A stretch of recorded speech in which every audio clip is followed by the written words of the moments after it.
Hello. Hello and welcome to tonight's Truth Proof. It's our live stream night, as some of you regulars know. So welcome anybody who's come onto the chat tonight who haven't been on before. Welcome all the regulars. And I'm just going to look through the chat now and see who's in tonight. It looks like we've got a few on, and welcome everybody, as I say. We've got Twitchy Curtains. And let's have a look. Steph J, Stargazer Eternal, welcome to the show. And Vlad's channel, welcome. Space Cowboy, Mick McLaren, welcome Mick to the show. And Stephen Giles, Patricia Adams Wright, there we are, I got your name in there, Patricia. And also we have, there's Bob as well. Well, we do have a Bob on tonight's show, so that's great. So, anybody I've missed out, I apologise. Steve Trees is in. I've just seen Steve Trees on the chat. Thank you for joining us tonight. And Diane Farrell's in tonight. MK5446, Paul Tucker, Nancy Brown, Adam Sandor. Great. Without further ado, this is Les from Digital Creations bringing you the Truth Proof live stream. Here's our intro.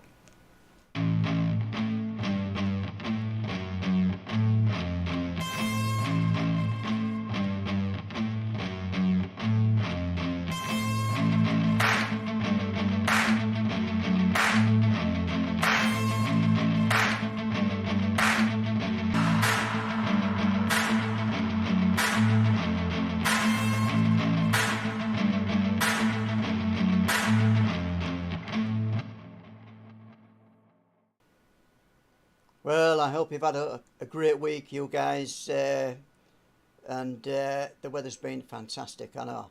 So, without further ado, I'll introduce Paul, who will introduce tonight's guest. Welcome to the show, Paul. Thank you very much, Les, and here we are again. Sun comes round, doesn't it?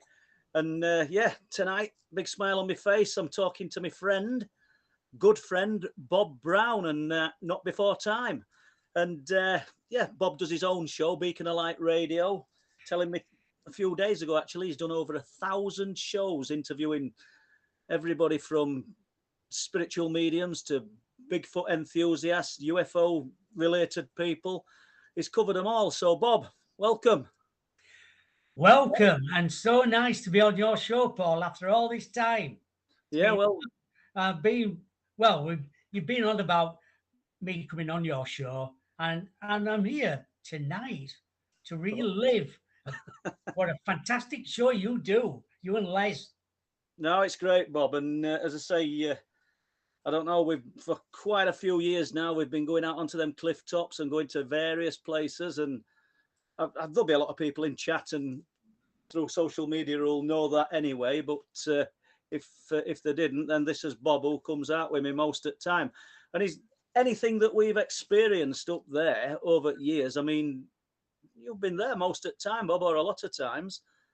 Well, we have, yeah, because many a time it could be one night a week, 2 nights a week, 3 nights a week. Over the years, mainly since about 2017, maybe 16, but I didn't start writing things down in the diary till about 2017. So from 2017 till now, everything, if we've ever seen any lights or something's happened up there, I've wrote it in my diary. So It's been nice to look back and think, oh God, that happened or this happened. You know. That's correct. And I mean, there has been a lot of things happening. And we need to say as well that your interest in this subject hasn't just stemmed from meeting me. You were interested in all this before me and you became good friends, weren't you? Oh, yeah. It's strange enough. How we met was through a good friend of mine, Gene Fletcher. I think you've been speaking to him in a supermarket and something, and he said, "Do you want to go around and see my mate in charity shop at Sense?" And I think you walked in and you said, "Oh, Jeannie's been telling me about you," and da-di-da-di-da. And I've come round. And that's how we actually met. That's correct. And I think I was living in the chalet at the time down at South Shore then. So I'm not saying it was a bit of a bind then, because if you wanted to go out, you'd have to come down and pick me up to go. Many times I think we went down to Freythorpe because it was nearer to go. We did Freythorpe. But what's interesting is you were living at that chalet probably within quarter of a mile, maybe a little bit further than when the Wilsthorpe UFOs were seen. And I was, it's very strange enough, I was thinking about, you were on about, I think, was it 98 or something like that?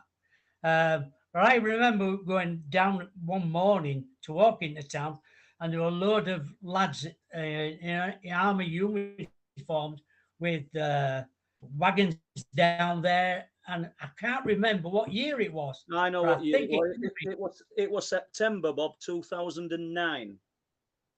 That's when it was, and you were there then, weren't you? I was there then, yeah. So I'd been there since, God, I've been there 17 years. So I would have been there well before then. And, I turned the corner and they were all there. And I thought, what they're doing there? Yeah. Well, just before we move on, I see Sky was doing our moderating. We don't want to go to this yet, but she's just said, was it Bob that had the Men in Black incident? Well, we'll talk about that in a minute. But also, she's highlighted anybody who wants to ask Bob any questions or me, put them in capital letters, please, and that'd be appreciated. But let's just give people a kind of outline of Wilsthorpe. There'll be a lot of people that know, probably in chat. But September 2009, whilst you was living there within quarter of a mile away in that chalet, an old couple in a flat that overlooks the sea saw what can only be described as a circle of UFOs out over the sea. Now, the sea goes out a long way and it's very shallow. As the bait diggers explained to me, you can walk out there in chest waders a long way. You could, so it's what they were seeing, and these things going into sea that were seen by bait diggers before old couples saw them. It kind of makes you shake your head how it could have been, because the guys who dig bait and sell it, they'd seen these things entering the sea, these shapes. But basically, the old couple, I think they saw them on September the 14th, 2009, and the old lady went to lock her flat up late in the evening. I think she said it would just turned 11 o'clock. 16 flats on seafront, people. And I know you've heard me talk about this before, some of you, but just bear with us because it's relevant, because Bob were there. And they're in blocks of 4. And there's a communal light outside. So whoever's left it on, you usually turn it off, or it's there for everybody. So she went into a porch, which overlooks the sea. And as I've said before, you can walk to the bottom of the garden and throw a stone into the sea from there, can't you, Bob? You can, yeah. Dead easy.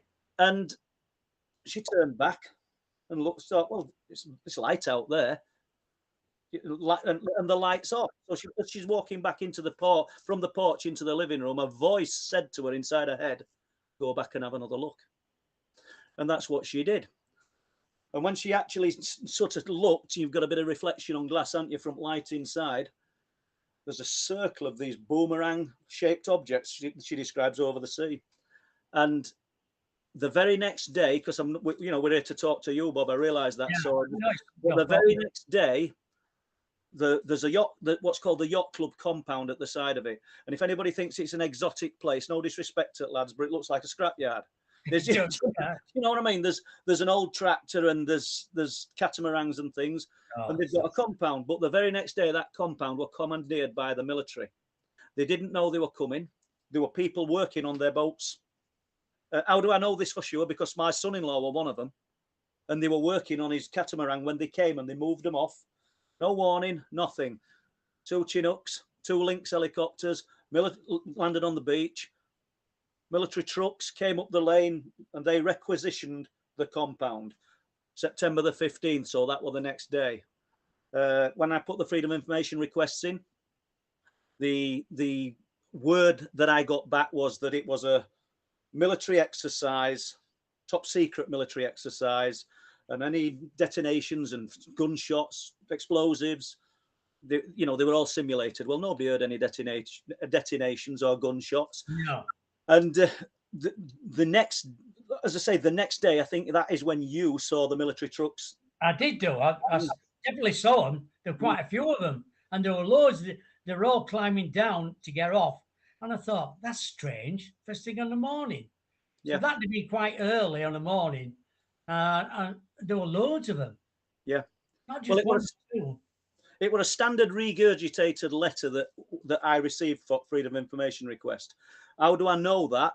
Because Kaz Clark, who came on here talking about Penturk probably 2 or 3 months ago, she received the same letter. How did she?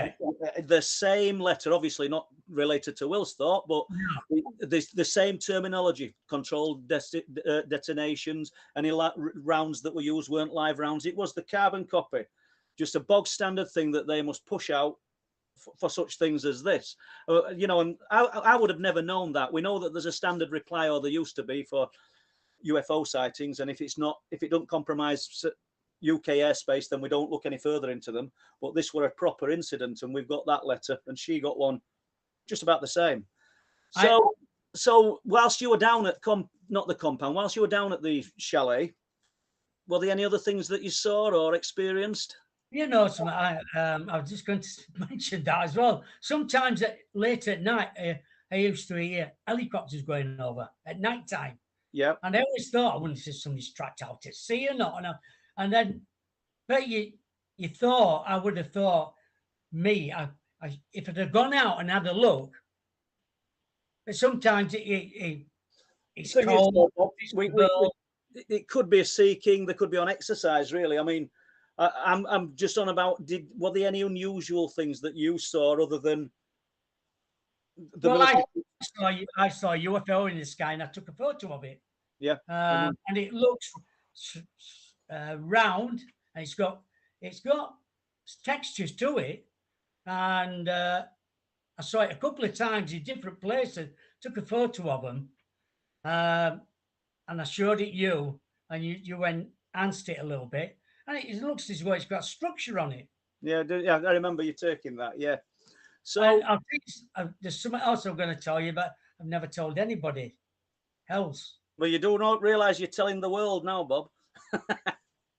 It happened in the flat, in the chateau. I call it my chateau then, because many a time I used to astro travel. Sometimes in your sleep, and you're going around and everything. I remember one night I seemed to levitate off the bloody bed, and I thought, oh, what's happening here? Like, and I'm paralyzed as well, so I can't I can't get down or anything. And next minute I blanked out, and next minute I was sat outside on the bench. Really? Yeah, and it was like winter time, and I was freezing. I just come round, and I thought, how did I get out here? I hope I hadn't locked myself out. And anyway, I got off the bench after a bit, and I thought, bloody, I'm freezing. And I pulled the door to got inside, and I know what time it was, 4 o'clock in the morning. So I got inside, and that were it. I was up all night then. It was no use trying to get to sleep again. So I was trying to figure out why I'd gone from in bed to outside on that bench.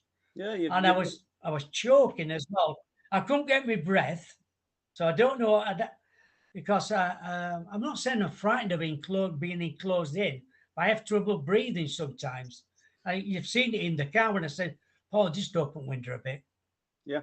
So I don't know if I'd gone into a confined space while from being in the bed to outside on the bench, or I don't know. But it frightened me, really scared of me. When I got back in, I could hardly get my breath again, and I was struggling to breathe. So I got a bag and started blowing the bag and try and breathe in it to get it all back. And then after a while, it just calmed down. And I sat in chair for quite a while, trying to figure out what happened, but I couldn't make a detail of it. Does it cross your mind now and then? It does, because I was looking at something today, and it just came back to me. Yeah. 'Cause I just forgot all about it, really. And then sometimes I think, oh God, yeah, remember that time when I thought you're living on your own and you can't breathe? What do you do? And I need to stress as well, Bob, here for anybody listening to that you don't touch alcohol or smoke cigarette, anything, do you? I don't. No, I don't. No, No, nothing at all. no. And that happened, and just like shadow people have gone in front of me in the chalet as well. Um, there's been a few things, and then one night I'm sat in the chair in a really nice chair, and I'm thinking, feeling sorry for myself because I'm on my own, thinking, oh God, Billy no mates and all that business. Well, it's not changed. And Jesus appeared to me on the left hand side. I know it was him because I saw him. Just to say, you're never on your own, mate. And when I tell people, they just go, don't be so stupid, Bob. Well, you've But I never. knew what I saw. Well, you've I knew surprised what I me. saw, and he had a gown on, and it just looked like Jesus. And it was, you turd, you all that. Well, And then I've never heard this, Bob. Not that I need to, but and I don't dispute that you're not telling me the truth here. But I just how do we know what Jesus looks like? only through what I've seen, like You know, I don't want to be controversial for anybody deeply religious in this chat, but when we look at pictures of Jesus and bearing in mind where he came from, I don't think he'd have looked like a white man. no, and he just had this gown on, and and I thought, well, you're never on your own, Bob. There's always somebody here for you. Yeah. And something that cheered me up no end. So, But it just felt like Jesus. okay, yeah. So moving on, I see that Sky talked about the Men in Black episode. Do you want to run us? Oh my God, yeah. Oh God, yeah. I was dog sitting at the time, 2017. Cardigan So Road. yeah, on Cardigan Road. It was a friend of mine. Well, it wasn't a friend of mine. It was Sunday. I met on the seafront, daily walk down to the charity shop, and he always had this little dog with him, like a lassie dog, and I got talking to him, and I knew his sister. Strange enough, Tom to call him, and we got talking, and he said. How's things? I said, do you ever see your sister, Eileen? She said, oh, yeah. And next morning, well, it was a few mornings later, he says to me, Eileen said, you might dog sit for me. And I went, yeah, if you want me to. I'm only at South Shore, so I'm not far away to fetch my stuff down. And he said, I'm going on a cruise for a month. Oh, that must be nice. On a month's cruise. So I moved all my stuff down. He said, why don't you just come round to the house first and have a look? I thought, oh my God, what a lovely house. What a big house, in fact. And so anyway, I moved my stuff down and he went, just leave your stuff here. When you come back from the charity shop, I'll have gone. So that were it. I came down and got settled in. I was trying to get the heating working, strange enough. But a couple of weeks before that, I'd been taking dog down on beach and I saw it looked like a UFO in the sky.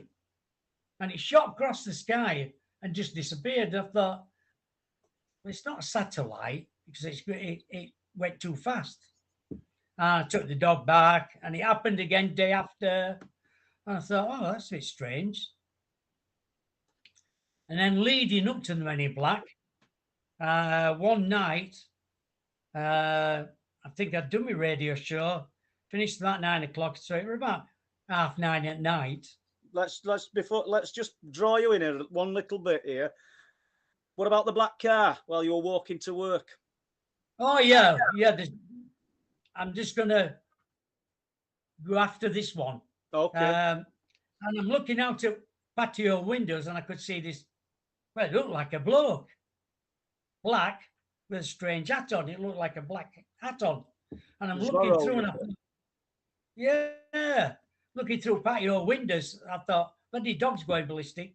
I thought, right, going to let the dog out. He ran out for ages, barking and barking and barking. I thought, well, it's quite a big fence at back of there. So anybody who's got to climb that, best of luck to them.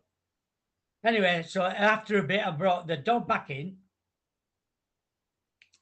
In the morning, I went to have a look out. Couldn't see any footprints or anything. What was quite strange to me. I thought, if somebody's in that back garden, they've got to climb over to get back out again. That way into somebody else's garden, that way into a residential home at that right-hand side. Well, I think they've got cameras. Strange. And then after that, quite a few mornings when I was walking in, I saw this black car. It didn't matter if I went down Cardigan Road that way or went round on the seafront down that way. This black car kept appearing in different places. But I think my mind was wondering too much, thinking, no, it can't be Men in Black. It can't be them. It can't be this. And it's just strange. You just think, no, I'm taking too much into it, as I thought at the time. And even on my way back, a couple of times, I saw the same car, but in a different position. And, you're thinking straight away, reading too much into it. Strange enough. You said it was a big car, didn't you?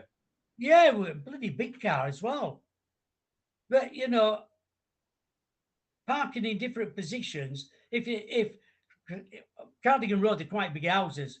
I know a lot of them have got driveways, but a lot of them haven't, or they've got too many cars to get it driveway. So for me, if you're parked outside a house, it's not going to move anywhere else. So it's got to be somebody different car. And they were down that way, round the corner, what goes back on the seafront. I think it's Shirley Avenue. I can't remember what it is. It was seen on there. It was seen on the seafront. It was shown further down, not far away from Martin's place, where I thought was very strange. And then on the day, walked the dog as usual. I got back about 2ish, walked the dog, couldn't get the heating properly working. So I asked Elaine, I rang Elaine, and I said, come down here and sort this bloody heating. I said, I'm useless. I'm trying to do these dials because it's all digital. And me being an old man, it's quite hard for me. And I said, she said, why don't you like log fire as well? So I did log fire and everything. I settled down for night then. So I thought I was doing. And I think it got back to about 8 o'clock, and there were at the door, like, and dog was barking like bloody hell. So I let dog into the yard at back. Well, it's not yard, it's where grass is. And I went to door and I'm looking through and I thought, what's police doing here? So I opened one door, glass door, and then there's a porchway where you can see. And I thought they looked like policemen to me. Well, I thought there was. So I opened the door and I didn't know really what to say. Like, what are you doing here? And they just looked at me, very strange like. I said, what do you want? And it was like silence. And they said, we come to see you. What you've been seeing, I should have got a glass of water. What you've been seeing is not true, what you've been seeing up there. I went, all right, okay, yeah. But why here? And then one of them just leaned over to that side there and whispered in my ear, we're watching you. And they just seemed to turn round and walk off. What So colour I skin? I'll tell you what, it looked, I'm going to say felt, it looked like, I'm going to say plastic. It looked pale skin, but it was right smooth. It looked smooth. So I was trying to look when it was over, and that doesn't look right real skin. So he said, well, we are watching you. They turned round, walked off.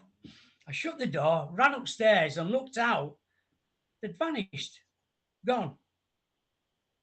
So anyway, I came back downstairs and I sat there for ages and ages and ages. I thought, am I seeing things here? Why me is another thing. I'm just a normal person.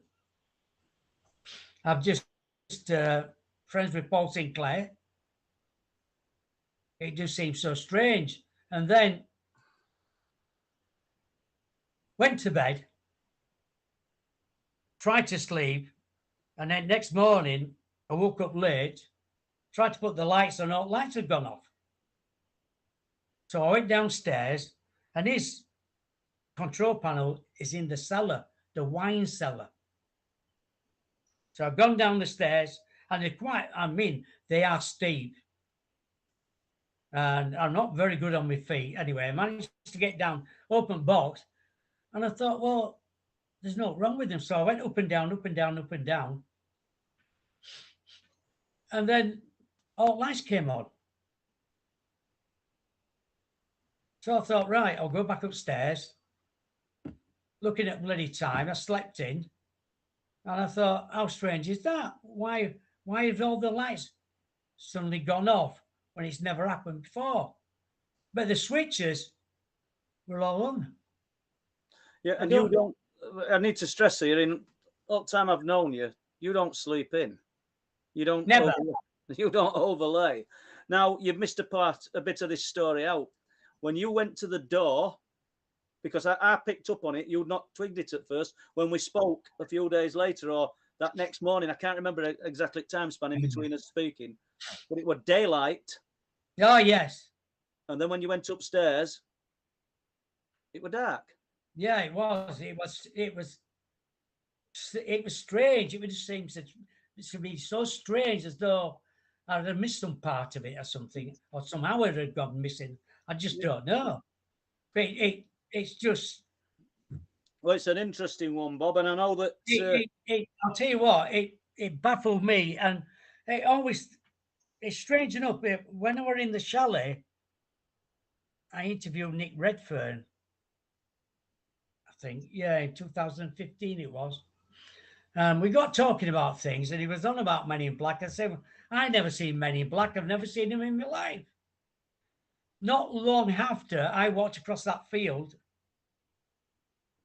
and a black car came, and you go round that way, round the roundabout. This was going round the other way, and there's a little gap where you go through from the field onto the path, and you walk down to go down seafront. And it was waiting there, and I'm looking, I'm thinking, no, that can't be somebody, Men in Black. And this woman appeared from nowhere and walked in front and stopped in front of the car. So the car drove off then, and I looked, and there was no number plate on it. I remember you talking about that. I remember you mentioning that. And I thought, that's so strange. And right then, let's assume it could have just been somebody in a black car, or other case scenario. Do you think that happened because you'd kind of evoked something after talking to Nick Redfern? What do you think were happening? Well, I think it's because I said to myself, and Nick Redfern said, you do know that your phone's been tapped, because we heard a few, as though somebody put your phone down as well after me and Nick was talking. And he said, you do know your phone's tapped. And it was later on after. So I don't know. I was just saying, well, he was on about Men in Black. I said, well, I've never seen anybody like that in my life. So I don't know if they were coming to tell me or give you a warning to say, we are the Men in Black. We can come anytime. to come and see people or not, I don't know, Paul. Do you know, it kind of reminds me of a story that I was told, first-hand account, from a guy at top of Staxton Wold. And there's a row of cottages up there. And this all I'll say is this chap lived in one of the cottages, one of the end ones, with his wife. Yeah. And this is the guy that had the cameras set up in all the windows, looking at the RAF base. What are you doing, Bob? Nothing. Oh, Breathing. he had cameras looking over towards Sledmere. Oh, yeah. Yeah. On cams, moving day and night. This is the guy that contacted Richard D. Hall and wanted to show him all this UFO footage, which he'd got absolutely tons. I don't know anybody that's got more UFO footage, probably even amassed more now than what this fella had, because they were running and recording day and night. And believe me, there's a lot of stuff seen up there around the RAF base. And incidentally, just as a side note, when Richard came through to interview him, he wouldn't do it. So that's why I ended up doing that Richard D. Hall. Oh, right. I know what you mean now, yeah. Totally off the cuff. It weren't planned. I just literally drove from Danesdyke where I was walking my dog and met him and we did it. But he said he looked out of his bedroom window one day, and it's a fast road, that road, coming up to Staxton Wold. Oh, yeah. And he said there's a black car parked on the verge. He said, and he's keen guy, got binoculars and what have you, and there's somebody sat in it, and it's a woman, and she's got kind of a bob, almost like a wig, blonde hair that's just cut round. Oh, yeah. And I'm looking, and he says, and I can see her in the binoculars looking up, and it's a dangerous place to stop your car anyway. So he told me that little bit of information, and we were all on phone together. And then a few days later, I haven't got an exact time span, you've got a kitchen window at the side of the house and a drive, and you've got a window belonging to the same kitchen at the back of the house. He saw the black car come up and past the side kitchen window. There's only one way out, and it's the same way you go in. He ran to the other kitchen. He ran to the other kitchen window, which is literally your kitchen's not big. We're only talking 3 or 4 meters. No car. Didn't come round. It should have took a dog's leg, a right angle. It's only a narrow track. Yeah. Couldn't turn round and loop out. But nothing. He saw it pass. Same woman in it. So it turned.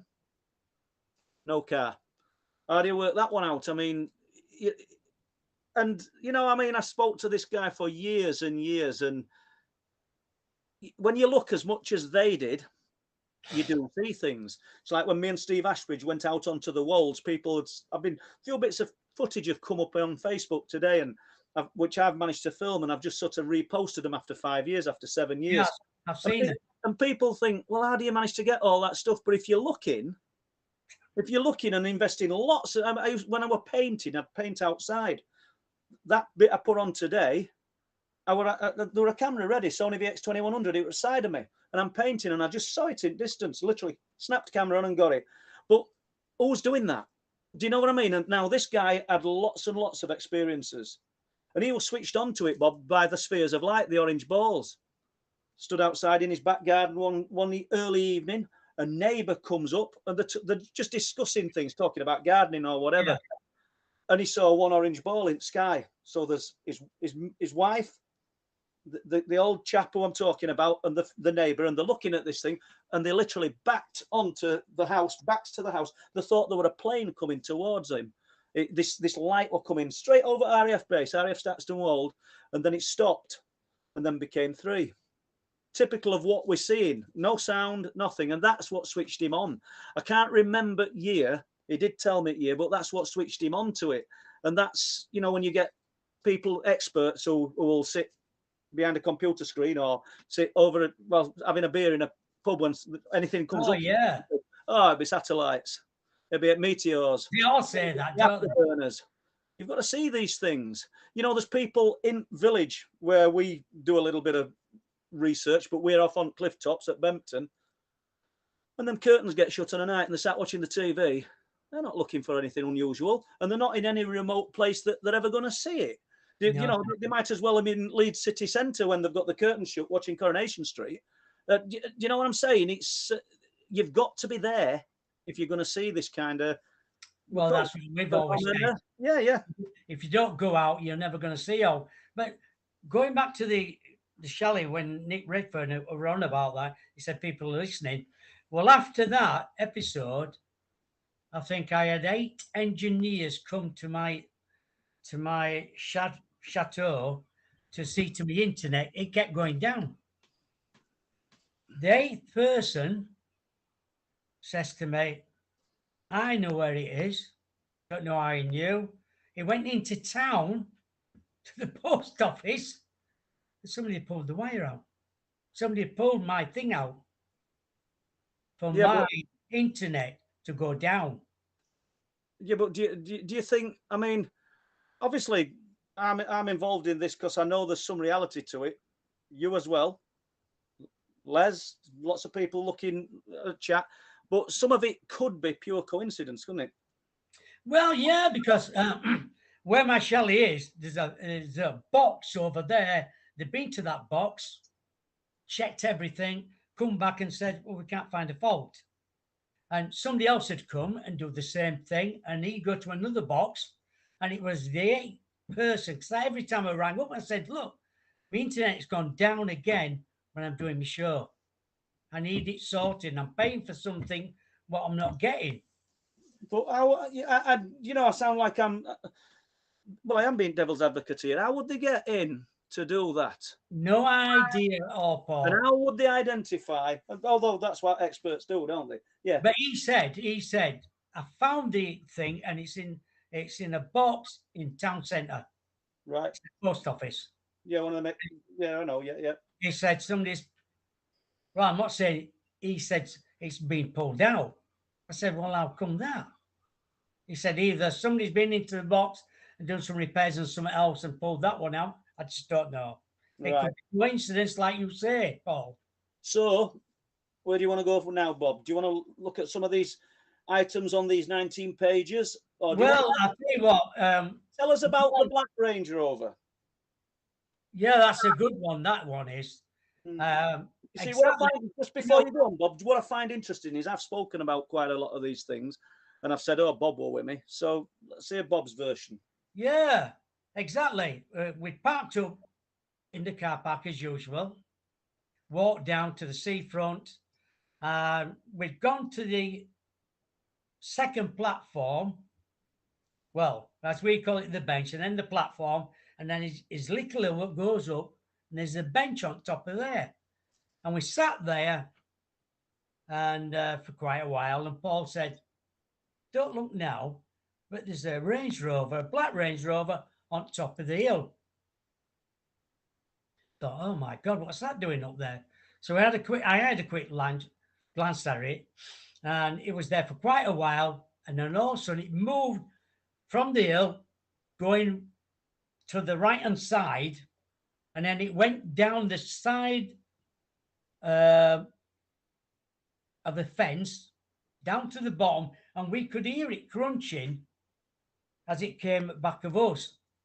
And it stopped at back of us, and we'd measured it, and it was 30 feet away from the bench to where it stopped. Paul said to me, whatever you do, do not turn round. We can't see anybody in it. It's all blacked out. No lights on, and it's dark. Yeah, and it's pitch black. And he said, do not turn round because you never know who's in there, that vehicle. Could be one person, there could be 4 people in it. And it's quite easy for somebody to go bump, bump, you're over cliff, you've vanished. Right. Missing people again. So basically that's pretty much like it was. But we saw the Range Rover Vogue, as we were walking along, and it was paralleling us at first. Oh, yeah. On the hillside. Then it disappeared, and it's daylight. It's what we're looking at 8 o'clock, in between 8 and 9. Something like that, I think it was, yeah. But when we arrived at our seat, this thing appeared out of the darkness. Now, I think they've got to have had some kind of night vision inside it because, well, you know, it was pitch black. It had the vehicle had blacked out windows. I rang the farmer. Can you remember? You did, you rang up. I asked, should there be anybody up here? Anything unusual happening? Because there's a Range Rover Vogue, no lights on. And I think it were about 9:30 at that time. Yeah, and it's sat at the back of us on the cliff tops. So, you know, well, who does that? I don't know, and I don't know what the purpose of it was, Bob. I don't whether it was some kind of intimidation. I really don't know, because we didn't encounter anything. Nobody got out of the vehicle, nothing. Because you said, "What shall we do?" I said, "Well, we're going to stay here. We were hardly going to outrun it." Oh yeah, no, exactly. And like you say, you measured it was 30 foot. 30 foot away. You said, just don't interact with them. So when you say earlier, we went down to the seafront, we went down to the front of the cliffs at Bempton. Yeah. And for anybody that's not familiar, you've got farmland at back of you, you've got 300 to 400 foot cliffs in front of you that are sheer, and you've got nothing in between. No properties, there's nothing. There's no lights. It's absolutely devoid nowhere of to hide or anywhere. No, I know. So basically, and it can be dangerous, really, to me. 400 foot cliff. Yeah. And then there's another thing where we parked up one night, went to the bird platform as usual, and I think it got to about 8 o'clock at night. You said, "Well, we might as well go back." We walked back up the path. You give it a click on your car. We put stuff in both, and I went round to the left-hand side, and I got in. You said, "You've caught bloody thing in door seatbelt," and I went, "I don't think I have." And I looked, and window was down at my side, and I thought, well, it was a cold night when we came up. How come when I left the car to walk down there, I wouldn't have left the window open? So you got in, we start talking about it, and you said, "Look at this bit drafting around my neck." This is as we're driving. That's as we're driving off. Yeah, when we're driving off. And then I said, "You won't believe it, Paul. It's halfway down at your side." But that was the back window. Yeah. The point about it is, how can they get into your car without the alarms going off? Well, keen to stress here that it's an Honda CR-V. They're not the greatest cars in the world, but they've got really good alarms. So we arrived, winter, freezing cold night. Yeah. I could imagine if just your window were down, that you've caught the window as you've got out and it's come down. Yeah. But anybody who's ever owned an Honda will know that if you lock that car and leave a window down, the alarm goes off. Alarm never went off. But that's not where it ended, really, because you jumped in car. I've got a thing about people with seatbelts, and I know you have. So you shut door, and it made that metallic. Bang, metallic bang, as though the seatbelt were there, because window were down and frame were just on its own. So I snapped at you. I said, "You left window down, Bob. You've left seatbelt in." So you hadn't. You'd left the window were down. So we drove off. I can feel a draft at back of me. Back window were halfway down. Yeah. So I can't weigh that up.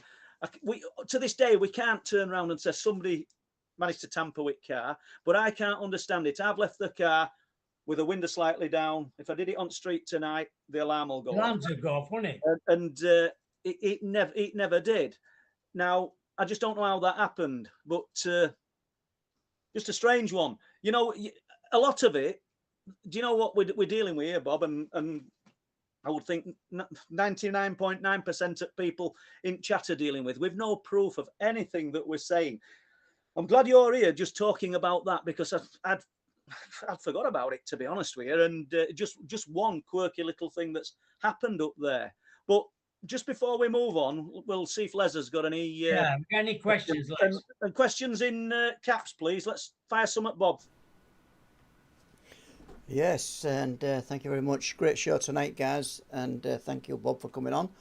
I have got some questions here in front of me. First of all, I've just seen a few other names in the chat and who's joined us tonight, and I think we've got, let's have a look, Smoke Out 530 Tactical, great name, and welcome to the show. Yeah, Michael Adams, I don't know if I mentioned you earlier.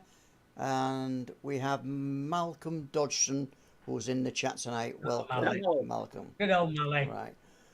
Yeah, so on with some of the questions. We're going really right back now. And I know Bob talked about it at the top of the show. But the question is from Newsy Brown. Did Bob only have the one Men in Black incident? Yes, just the one in, yeah. One never knows in life when it'll happen again. You just don't know. Because when it happened to me, I thought, why me? You know, I saw that car across the field, but was it Men in Black in that car? Don't know. Don't know. Was it because I mentioned about Men in Black, never seeing them? And you should never say things like that because sometimes that's what happens. Yeah, thanks, Bob. Great question there from Newsy Brown. Patricia Adams Wright, welcome to the show, Patricia. What made you want to have a show about the paranormal, Bob? Strange enough, over the years, I think it was 2014, a good friend of mine called Vanda Guzman, who's an American singer, moved to Germany. And she wanted me to get involved and do my own radio show. And once I did it, I had some good friends who I did a couple of events with. I did one, the Star in Old Town.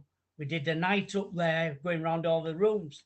So that got me interested in paranormal again. And then I did one in Hornsey at the Sailors Club, ex-Servicemen's Club in Hornsey. We did 5 hours one night in there. I always saw was orbs. I saw loads of orbs. Didn't get any more information, but that's what got me interested again in the paranormal, and that's why I wanted to get more people involved then on your radio show. But it's same as anything else. You're looking out for people who you think's good enough to come on your show. And Paul came on my show in early years as well. I think 2014, 15. Yeah, I think that'll be going back that far, Bob. Yeah. Yeah, thanks for that. Mark McClinchy, welcome to the show, Mark. I don't know if you're going to touch on this later on in the show, guys, but the question is, Bob, the ET you saw in the mirror was amazing. Yeah. Can you share that story? If he does, then we'll have to do it in a bit more detail because I've actually wrote that down. So that is so. Do you want to leave? So we will do it, Mark. We'll come to that one later on. Then. Yeah. Aldo Rain is asking, what is Bob's best paranormal experience on the cliff tops at Bempson? Well, what can we say about more? I think the more of the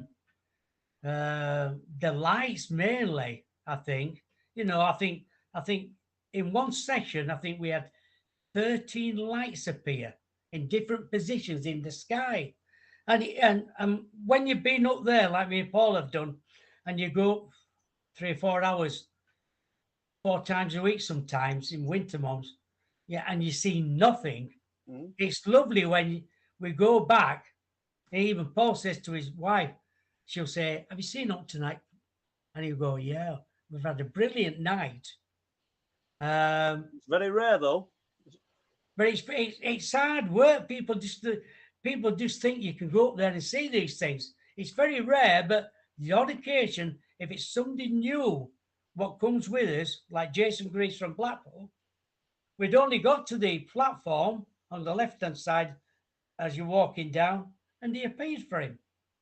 He just appeared in the sky 6 or 7 times. And I think he managed to get him on video. And it just makes you wonder, they've got some intelligence, these lights have. There's an awareness. I mean, just before we jump from this question, Les, before we go to another, Bob came up with when I filmed a rock angler who fished the cliff tops for, what did he say, 49 to 50 years. I don't know whether he comes in chat, but I don't think he mind me mentioning his name. It's Mick Sigson. Yeah, and he told us what he'd seen. It's the guy that saw what he's described as the spaceship land on the hill. And he said, "I've never seen these orange lights that you're talking about, though." I mean, he'd seen something better than what we were looking at when he'd seen that. But of course, yeah. I said, could we pick you up in a couple of weeks' time or when it's suitable? And would you allow me to film you on cliff tops telling us about where this landed? And he said he would. So we did all that. You were there. I think you were pressing record and what have you. Bearing in mind, he'd never seen these lights. We finished filming, listening to him telling us about this spaceship, as he, in his words. Put the camera down. I think I put it away. I'm not certain. Yeah, I think you put it in your bag. Yeah, it went away.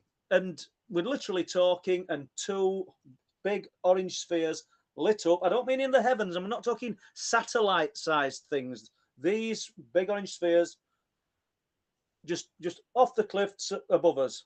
Showed him them, and he couldn't believe it, could he? Got the camera out. Exactly. Got the camera out. They switch off. Stand with the camera for 10 minutes like a fool. Nothing. Put the camera away. They switch on. And they were in the same place, Bob. Am I wrong? That's so true. And they followed us down the path. And I tried to get mine out. They went out again. Yeah, let's just because we need to make it clear to people. They didn't follow us as in they were on. They went out, and then as we walked back, they come back on again, didn't they? Yeah, they did, yeah. And it's just, but, you know, it got him interested now. Because he's very interested, yeah. Because he said, you know, I've been fishing for all them years, nearly 50 years. Never seen all these, but he said to Paul, well, when he meets up with him now and then, he said, I'm interested in UFOs now. Yeah, well, I want to see more of them. Yeah. And on a side note with this guy, you know, before they put the gate on at Danes Dyke, you could, you know, anybody who's familiar with Danes Dyke, there's a slipway you can get down to the beach. Well, they used to be able to drive down there, and in right tide conditions, sea conditions, they loved angling on the beach, which people still do, but they have to walk down now. Yeah, they do. You know?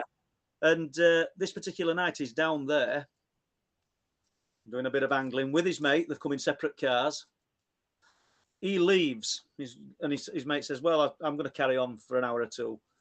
I'm not sure what the time span was, but he was back with him within 30 minutes to an hour, came and told him, he said, you'll not believe it. He said, something down there, there's trees either side of you. You're in like a bit of a, not a ravine, but it's sort of sloped on both sides, isn't it, Bob? It's about... Yeah. Yeah, I thought you were going to sleep there, Bob. I thought you were nodding off. No, you're not. So he said that something was shaking the trees at either sides. No wind, frightened him to death. Now, implies that there's more than one thing. Literally something big enough to shake the trees. I don't know whether that's a phenomenon. It could be a group of blokes either side. You know, but I reckon if you spanned it, you'd be looking at probably 400 yards across. But it absolutely frightened him to death. Just an odd thing that came out of the dike, an odd story. But let's jump back to Les with his questions, if he's got any.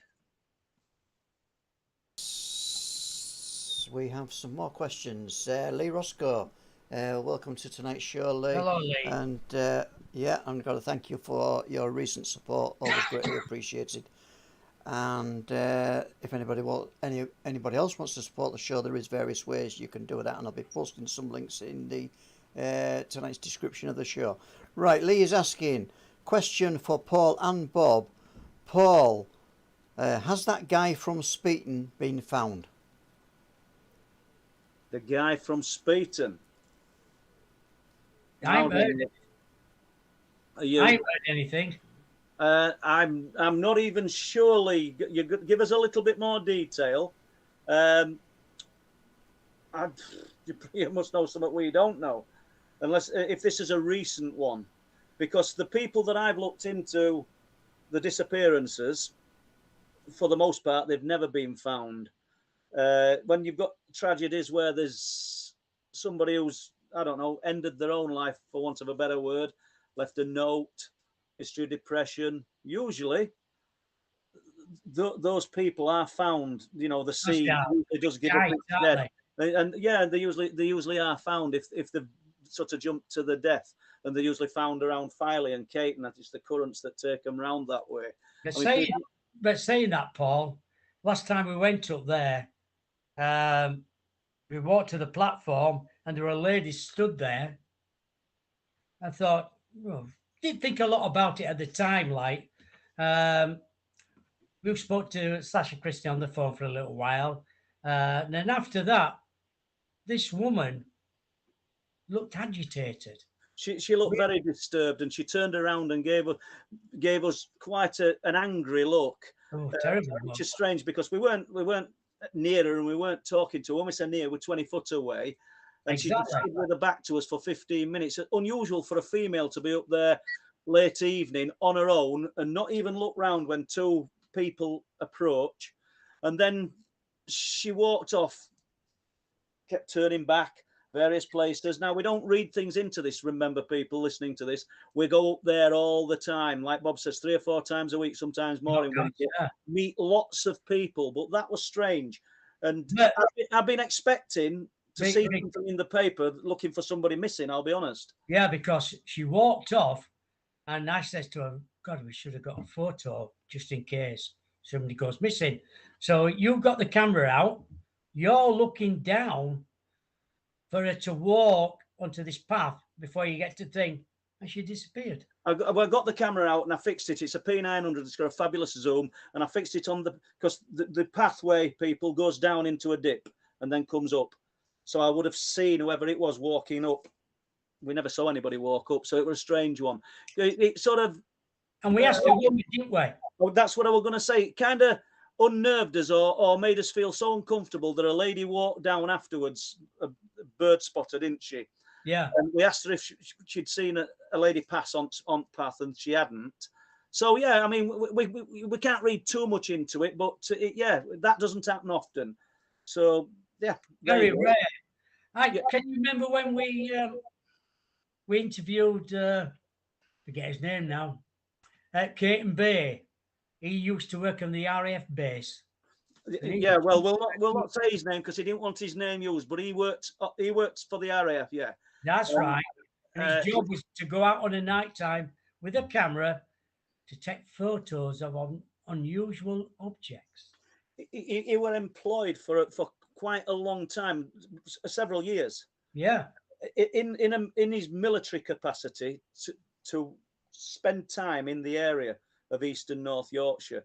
He described what camera they'd given him and what film he used, and we actually filmed him, myself and Chris Turner, for bringing down the light. And he kind of went into detail about what his role was, about the military knowing that there was something strange. Can you tell the listeners about when we first met him? He wanted his phones off us, didn't they? He did, yeah. So we met him on that back road. The old road. The dead road, the one that's now just a dead end, the old road at Caton. And he wouldn't talk to us until we'd given him our phones, which he put in his vehicle. I weren't bothered because his vehicle weren't going nowhere if we had my phones in my pocket. So, and then he unfolded this story, which were pretty interesting, weren't it, really? It was. And he was talking about 1, 2, and 3.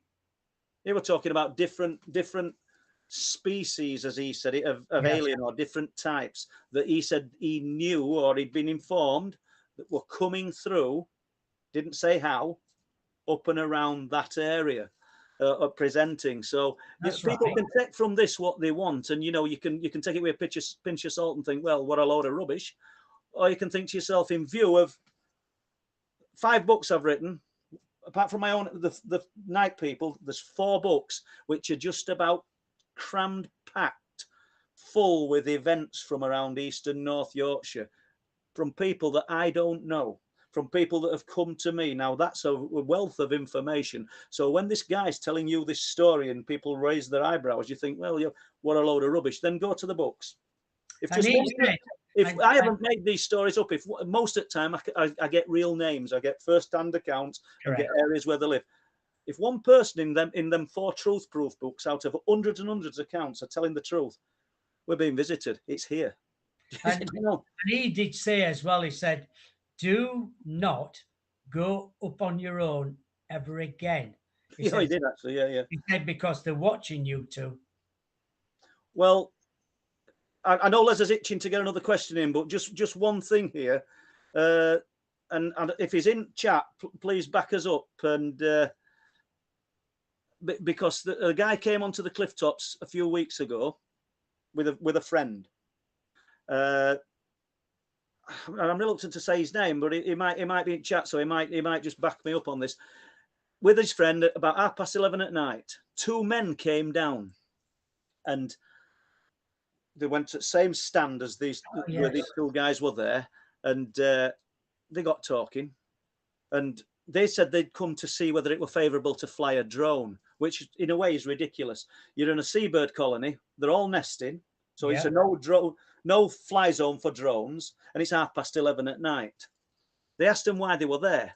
They said, "We're here seeing if we can see these lights, these unexplained lights." They kind of raised their eyebrows and said, "Have you heard of Paul Sinclair? Do you know?" "Yeah, we know all about him." And I can't think of words that he said, but it was something to do with some kind of security that they were from, military security, which surprised me. I'm trying to, so if he's in chat, he might just drop that out. And he might tell you what they actually said. But it does sound so strange. Them people coming at night time. Well, I'm normally more definite with what I'm talking about, and none of this has prepared people. So, otherwise I'd rang this guy up and said, "Look, I'm going to talk about this. Can I go into detail what they told you?" But I won't do that. So we'll jump to Les and see whether he's got another question. Yes. Yeah, thanks for that, Paul and Bob. I said it was a two-part question, and so Lee Roscoe is some while ago that was Paul I was asking, but Lee Roscoe is also asking a question for Bob, and the question is from Lee is Bob, what do you think is happening on Bempson Cliffs? What do I think's happening? Oh God, what a strange question that. It's a really good question. That is. There's so much happening up there. Is the military involved? Is the government involved up there?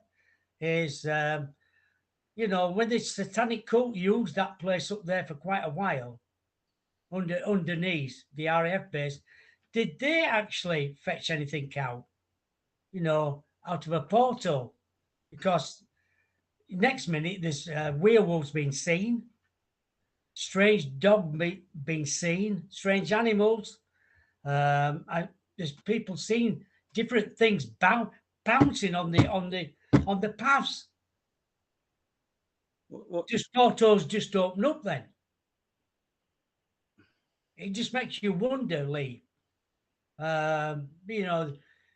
Is it just a place where things have always happened there?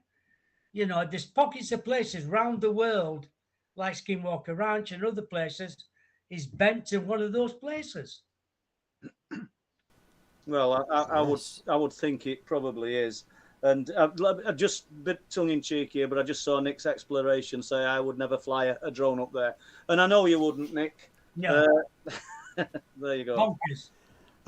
Okay, Especially in the dark. I've got yeah. Okay, thanks for the question, Lee. Janice Parry is asking, "Hi Bob, did you experience astral travel as a child?" Yeah, I did. Yeah, strange enough, I did.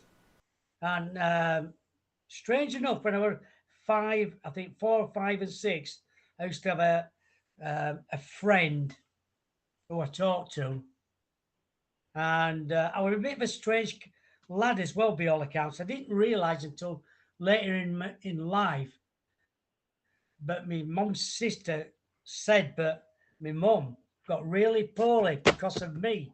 I don't know why. I must have been too hyperactive or something, and vaguely remember floating.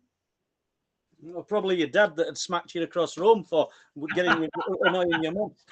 And my mum finished in hospital for quite a while, by all accounts.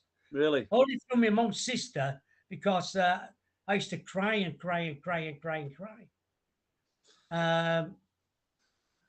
So it's a good question, don't get me wrong. But by all accounts, my great-great-grandma used to read tea leaves as well. And she was something to do with being a psychic medium. So it runs in the family. Only on my mum's side, nothing to do with my dad's side. But it's a great question, that is. I would say, yes, I have done as a kid. Okay. And can I just answer a question in capitals. So just remember, if you've got it down there, Les, just to strike it off. I see Tino, and I think he's right. Or whoever said it, I think it was Tino. Maybe that lady who we observed in week that platform, maybe she was grieving because of, I don't know, because of, or remembering something that had happened up there to somebody that she lived. There's a you know, there's an 101 possibilities of why she was there. And I think you spot on there, Tino. That could be exactly what it is. Or only thing that they were just the gut instinct in us by virtue of the fact that we're up there so many times. That behaviour were very unusual, and that's basically all it was. But and then I'll just give you another instance. We were at a bird stand and we saw two people walking down with something in their arms, and we thought, well, that's a bit strange. That in the night it was dark, very dark. Dark, and they had it in their arms, carrying something, both of them, and they walked down. We were at the second platform. They were at the first platform, to the left-hand side of the path. They couldn't see us, people. They wouldn't be able to see us. Let's just put this straight, because we never put a light on deliberately. So yeah, and they walked to the platform. We could see them, and they threw some over top. So Paul went, let's wait, see what happens. They walked off hand in hand. Well, but I put a light on then to spook them. I wanted them to know that we'd seen them. Yes, they walked back up there, and we walked over to try and find out what's been thrown over the side. You just don't know. It could have been a dog. It could have been anything. Anyway, as we got to the platform, we looked over, and it was a plastic chair.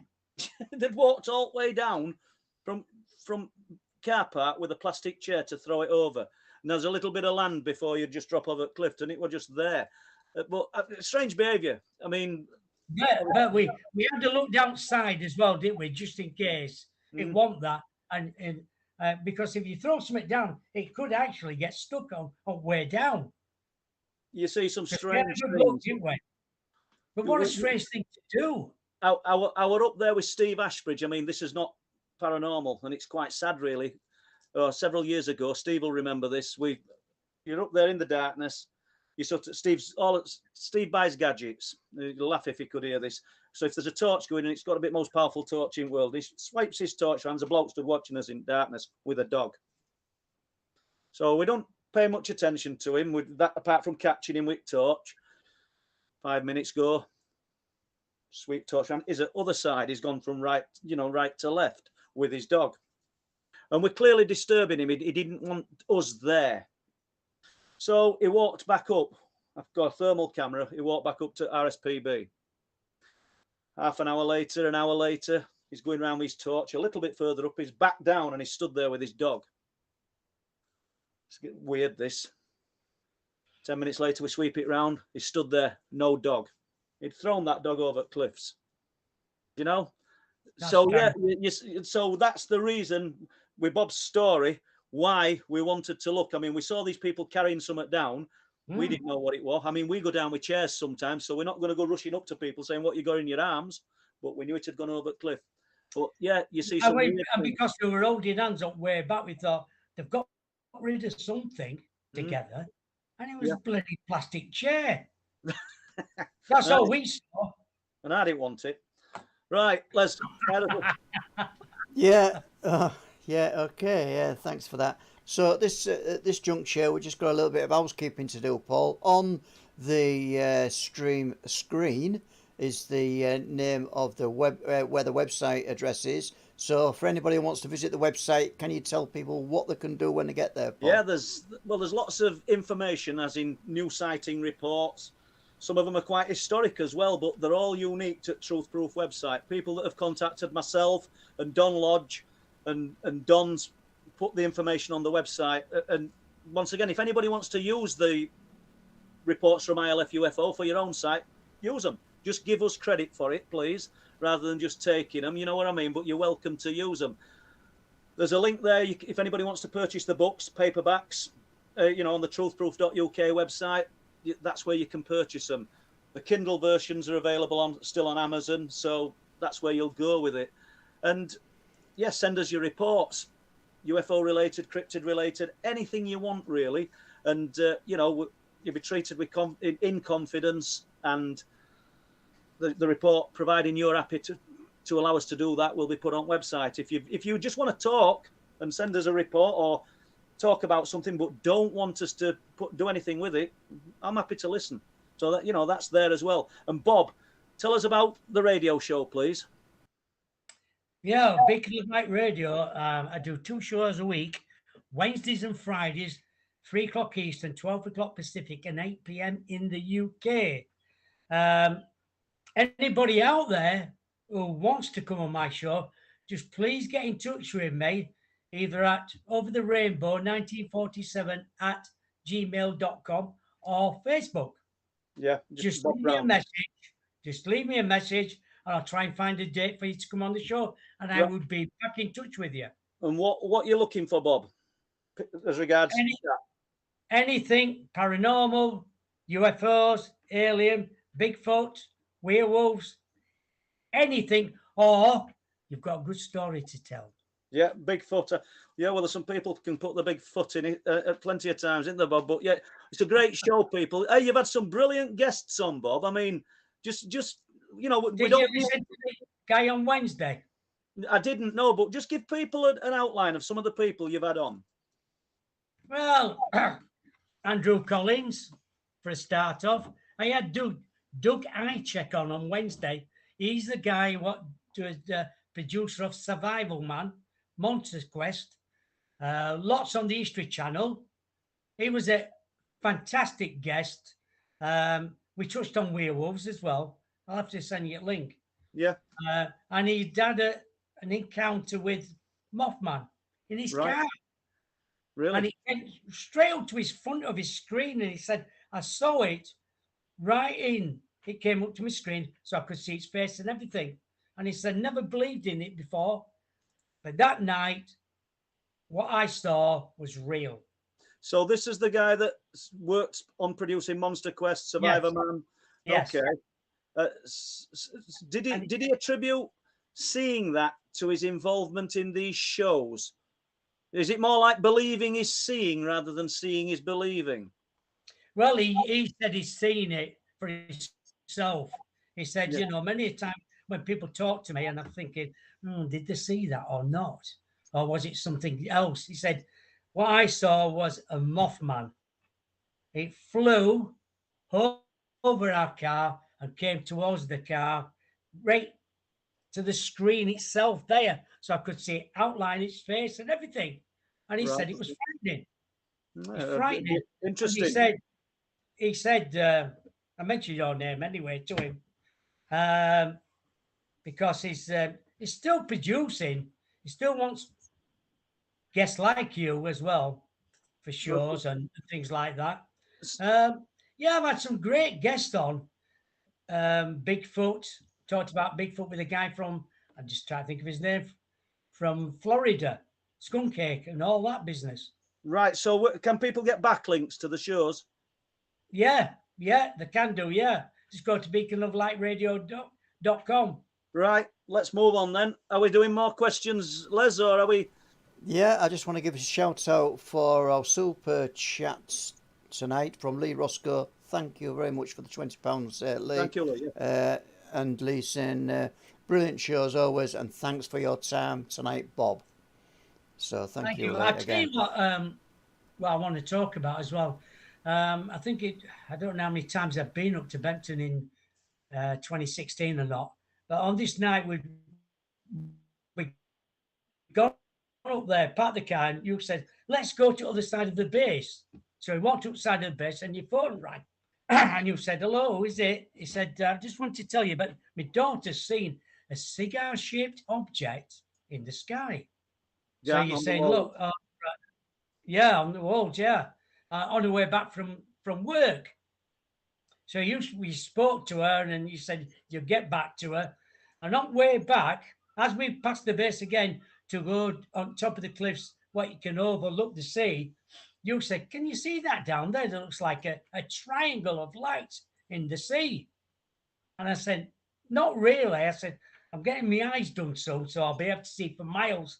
So you said, right, I'm going to run down to the bird platform. I said, I'll be with you shortly.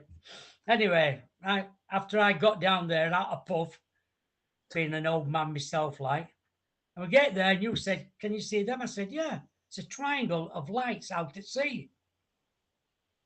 So we're observing for quite a while. I don't know, 20 minutes, something like that. And we both turned to his right and we saw it looked like a massive container, red in colour, downside of a cliff. Now, if one of us hadn't turned and the other one had done, we'd have missed it. But we both actually turned at the same time to the right hand side. You'd have missed it in a blink, Bob. You'd have missed it in a blink. It was that quick. It just went, yeah. But we both saw it, didn't we? We did, yeah, yeah. So what the hell is that? And I think it was saying an oblong light. Yeah, an oblong light. And I think it was the same time when them Dodge vehicles were surrounding Briglington and Sledmere and all that. They were in area. The military vehicles were in area. Now, you need to stress that when we saw the rectangle of light and when we saw the lights under the sea, this is give people an idea of intensity. It weren't dark. No. You know, it was kind of early evening, and they were. It's hard to judge distance, how far out these lights were, bearing in mind various places on cliff tops due to height that you're at. Yeah. You know, I think you can see about 18 miles or whatever. But I'd have said there'd have been about 2 or 3 miles out. These big glowing circles under sea. There was. And I was using a Canon and I was snapping some pictures, which we managed to get them. But the best picture came off your phone, I think. I don't know if you've got it there. But it's pity you didn't have that prepared. You could have shown people that. But yeah, I could have done. Yeah, exactly. I put pictures up on Truth in the Truth Proof 3. We added pictures and sort of documented all that. But that was so active. And imagine all those things that were happening that night, as you've just said. Guy rings me up. That was 2017 as well. 17, yeah. Guy rings me up. His daughter's just seen this UFO driving from Sledmere to Garton on the Wolds. Literally half an hour passes, lights under sea. You arrive, you can see the lights, rectangular light on cliff top, on cliff face. Yeah, on cliff face. I don't know where that came from. I don't know what kind of energy. Because when we say a container, we mean if anybody can picture an heavy goods vehicle, a big container, like a big removal wagon. This was massive, wasn't it? It just looked that shape, and it was just bosh and off. And how do you account for that? There were nobody else up there. There were only me and you up there. Nobody. So I could talk about. Well, we're talking about it now, and there could be people from that village or from East and North Yorkshire listening and going, "We're a load of, we'll not swear, but and." Where were you? Well, we're on cliff tops. What are the chances? 3 things happened, not just one. 3 things happened. Yeah. It's crazy. But let's if there's more questions, let's have them, Les. Yeah, I think I've got a couple more, and then I've just got a reply to Nick Exploration. He's having problems updating the chat, and he's got to refresh his page every time he wants to see the chat. Now, I think that is a YouTube problem, Nick. Yeah, but I can see what he's put in here, and Nick's a good friend, and so shameless plug. He says, I have a video of the military trucks on my channel. They were at Speeton base one day, and I left the base one day. I left meeting Paul. So shove a link up, Nick, to channel, mate. It's all good. And if people want to look, then they can. I know. Kate and her mom were coming back from Scarborough one time. They saw the military truck going down from Dotterel down that lane. Yeah, I mean, chances are it could be something perfectly mundane. But these trucks were parked in strange places, remote places. They parked on Stone Pit Lane, which is a private road. I was told about. You went to see one, didn't you? You went to see one. Well, a couple of times and got some pictures. Yeah, I don't know what they were doing, but it's strange that all that activity were taking place when they were there. You know, just interesting. They must have been looking for something. I would have thought so. I mean, and it was at the time that social media, Facebook, a lot of people within the area were talking about hearing a strange humming sound. That's right. Yeah. There were lots of things happening in 2017. It's at the same time when the animals, will not use the word, when the animals were being killed. So yes, like, correct. don't tell them Pike there, and he had one of them moments, didn't he? And you was going up quite early on the morning. Oh, I were up there at 4:30 in the morning and up there 3 or 4 times a week, trying to dispel rumours of crows and other things that could have been doing these, quite honestly, atrocities. It were absolutely terrible. Go on, Les. Yeah, got quite a few questions to get through tonight. I don't know if I'll get through them all, but I'm going to try, guys. Yeah, Patricia Adams Wright is asking, Bob, have you ever been frightened with any of your experiences? Strange enough, I was up there one night. I got my tri-feed meter with me. I said to Paul, right, I'm just going to go off, do my own little thing. And I went up to the top, and it's strange. I felt as though somebody was watching me. I had that feeling, and I never get scared. Never get scared at all. I could walk up there at bloody midnight, never bothered me. But I got that feeling that somebody was watching me. And I said to Paul, way back, I went, I don't like it. I just don't like it tonight. And he said, strange enough, Steve had been up there a couple of nights earlier, and he said the same thing. Yeah, Right. It happens occasionally. You can go up there. I've been up there years and years, and there were one particular night that it were like, I just had to get away. I just had to get off those cliff tops. I don't know why. This strange feeling came over me. And people can say, well, you talk about these things and you're investing so much time in all this, you're frightening yourself. Yeah, well, I'm investing so much time in all this and I'm going up there at all stupid hours and that kind of thing is not happening. Exactly. Right. We're conscious that Les wants to get through some of these questions. Okay. So, yeah, I've got to mention at this point, folks, you can see where Bob is situated in the Are you reading house. my mind there? Yeah, go on. Is in the house where now Bob has said he's had lots of experiences, and other people have witnessed it also. So we'd like everybody just to keep an eye out in the background behind Bob, and to tell us if they actually see anything, notice anything unusual. I could probably point you in some direction here, black shadows or anything like that. So just something to bear in mind. Hold on, folks. just before you end on that one, Les, the door behind Bob.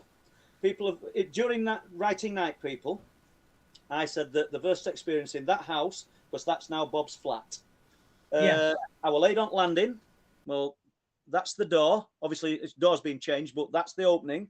Yeah, that's right. Where the wooden cabinet is to Bob's shoulder, on would be his left shoulder.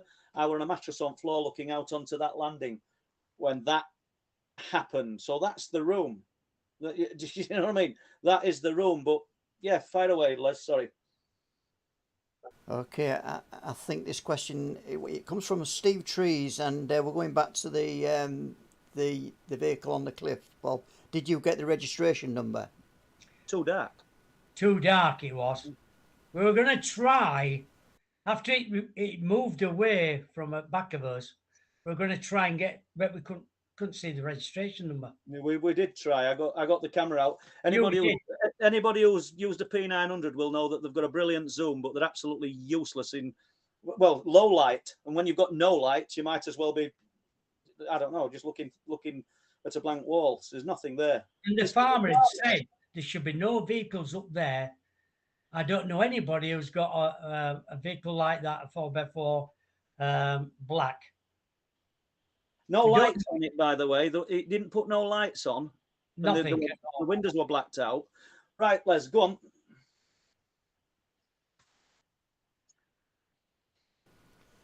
Let's have a look. We've got a question from. Let's have a look. Oh, I've got to say, by the way, thanks to Skyflower for doing the moderating tonight. Yeah, brilliant. Yeah, you're doing it. Thank you. You're doing a great job, Sky.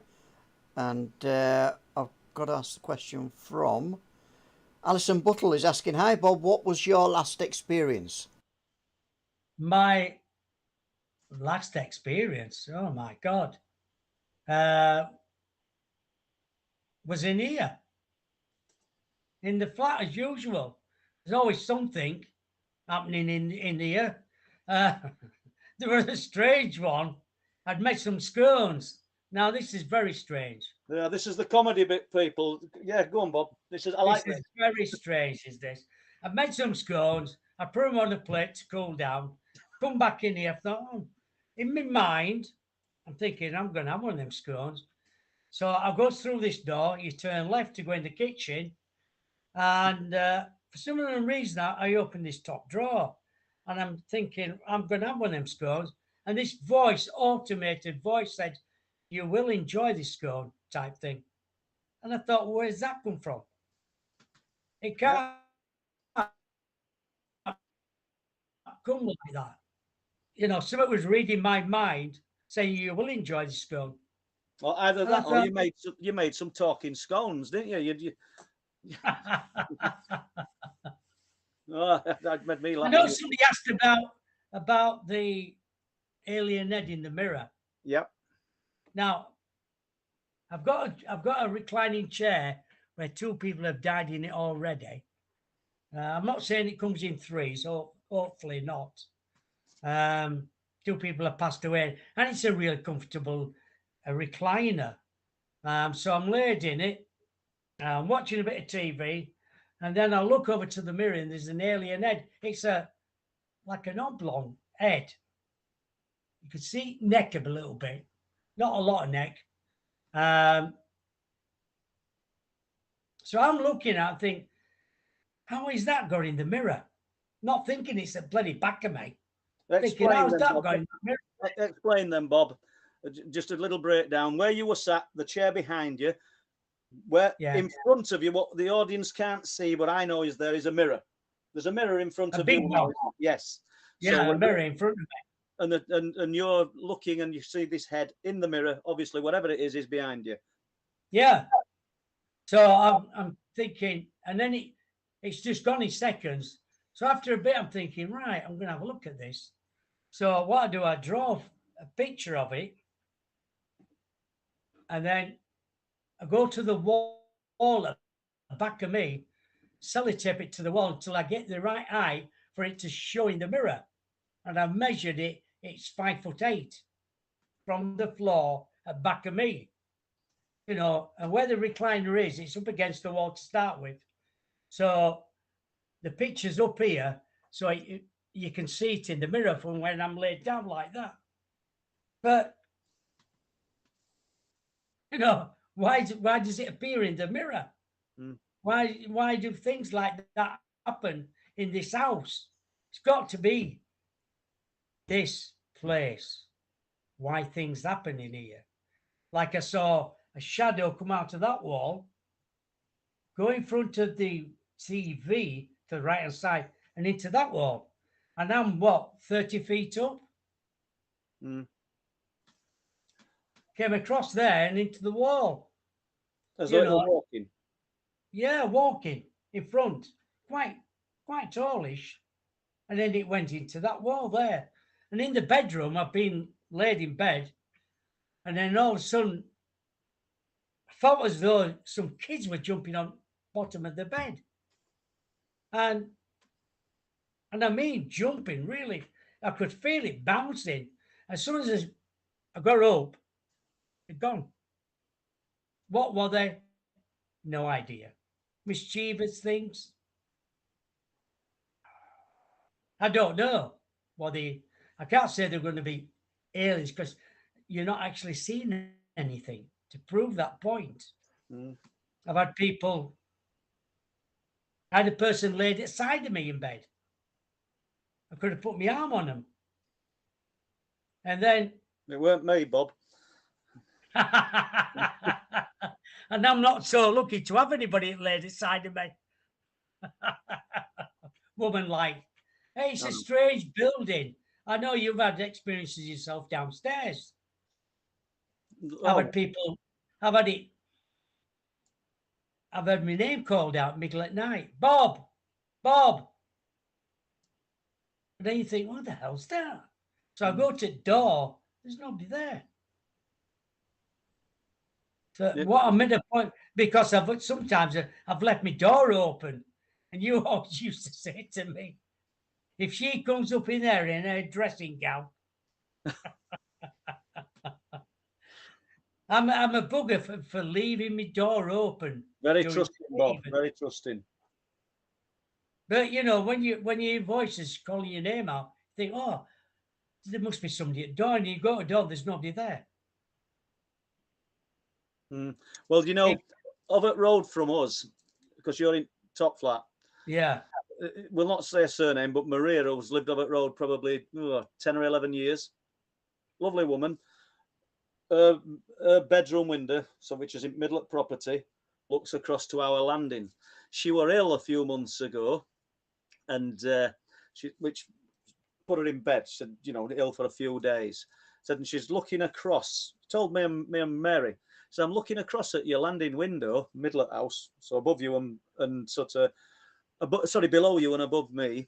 Yeah. Because I can see what I can only describe as two shadows in daytime. It's a huge hallway, Bob, in it. It's great big hallway. The old Victorian house. And she said there's one tall one and one small one, and I can't see no outline, no definition. They're just shadows in the daylight, and I'm watching them for ages. She doesn't mean like 5 minutes, ages and ages. I'm laid in bed thinking, what am I looking at?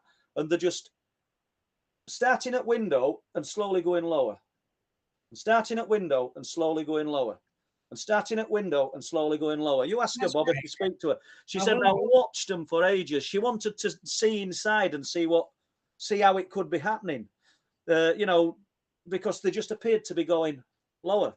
And yeah, just a strange thing, you know. I mean, and one of other neighbours, when I were writing Night People, well, I've wrote about these people during the writing of Night People. He's the guy that saw all the electrical flashes in 1997 and 1998. And coming over and knocking on the door the next morning and asking if everything's all right, because he said that every room at Frontier House were just lighting up. This guy had really bad lungs, and he used to sit up most of the night in like a big old leather chair, because if he laid down, he couldn't sort of sleep or settle properly. So a lot of time he'd just be sat in darkness. And obviously he's looking, curtains are open, but net curtains, he's looking at our house. And he's seen these huge flashes.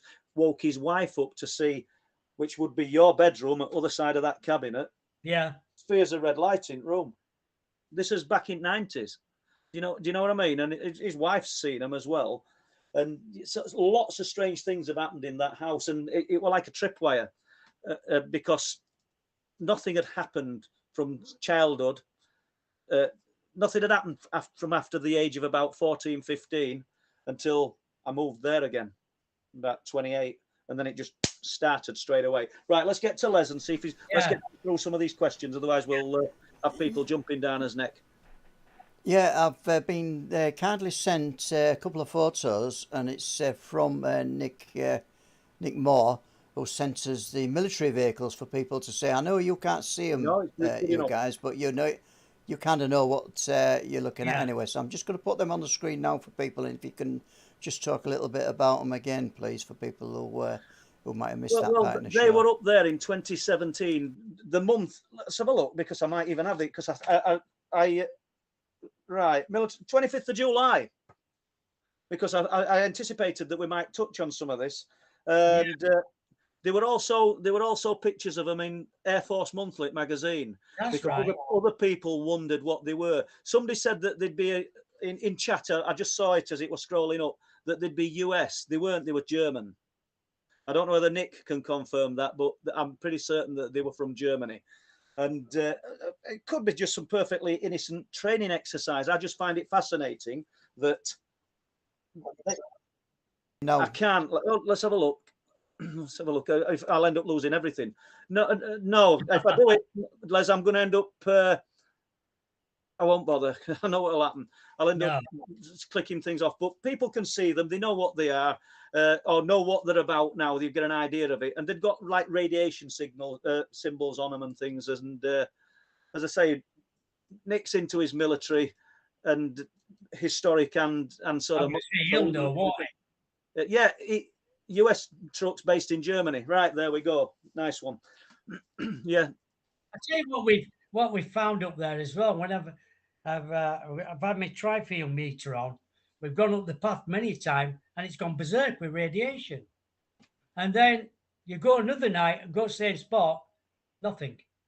Yeah, well, you know, I went up with a guy called Peter Masters, and we took some kind of electrical detecting equipment, and he found some really odd signals with his laptop going around with this, and it were omnidirectional. It were everywhere, and it were up near an old military base. Yeah, I was there that time Of course you were. when Yeah. I went with you and Peter up there. Yep. He said, "Look at the." I think somebody said microwave weapon. I'd be speculating. I've no idea, you know, what those vehicles were up there for, and whether it were just some quirky coincidence that other things were happening at the same time. I think we've all got to kind of not sit on the fence, but until we've got any proof, actual bona fide proof. I mean, I've got proof that these animals were being found in such horrific circumstances because I've got all photographic proof. But I haven't got proof of what we're doing it. So go on, let's fire away. Okay, thanks for that, Paul, Bob. And I've got, let's have a look. I know we've touched on this earlier, and I'll just mention it anyway. Nickname was asking, has Bob experienced or still experienced anything in the property? We just talked about that earlier, didn't we, Bob? Yeah. Yeah. Yeah. Okay, so I'll move on to Nickname again. And what does Bob particularly have an interest in this field, and why? Do you hone in on anything particular, Bob? I'm or is it just interested. general? I'm more interested in now in werewolves. Fascinated by the subject. Are they living, breathing animals? Are they interdimensional? Do they come into this reality, go back out again? How can they survive if they're here all the time? I was on a radio show last night in America, Kimla Dobbs, who's a fantastic psychic medium and everything. She was saying to me, but these werewolves have always been here. Always. From thousands of years ago, she said they've always been here. I don't know about that. I don't know about that. Are they breathing or living, or how can they survive? Are they in this reality or not? Good question, Bob. I don't know. Yeah. Do you want anything to add to that? Well, Paul? all I can say is there's some reality to them, and there's some substance to them. If our witnesses to Wolflands are Yes. telling the truth, I mean, and I always jump back to the guys who were close to Broxer because they heard it breathing so good, deep and guttural that they thought it was a growl. But Yeah. so we've got some substance there. But then we go to the gamekeeper 7 miles away, and he said it was so enormous, and there's nothing that's not small about the gamekeeper. He's a huge guy. He's a massive guy. Yeah, he said, but this thing, I said, because were your doors locked? He says it wouldn't have mattered. It could have come through a wall. Yet when he observed it moving, it didn't walk. It arrived. Just like you'd take a torch beam and move it down a wall. He said it arrived. And we've got that analogy from the guys in Harwood Dale, which is only 4 or 5 miles away from where he saw it. They were mountain biking, and it's paralleling them as they're going down this road. And they said, by rights, it should have been up and down and jumping because there's fallen trees in Bracken, there's rocks, there's big ditches, as Les will tell you, because he laughed his head off because I went down quite deep in one of them, didn't I, Les? Yeah. And still held my camera. So it seemed to just float in then. Yeah, and if some of these guests that you've had on, Bob, on your show who've been talking about Bigfoot, they've probably talked about these things, the movement of these things. It's not, you don't see some gait, you don't see some shoulder movement, something going left to right.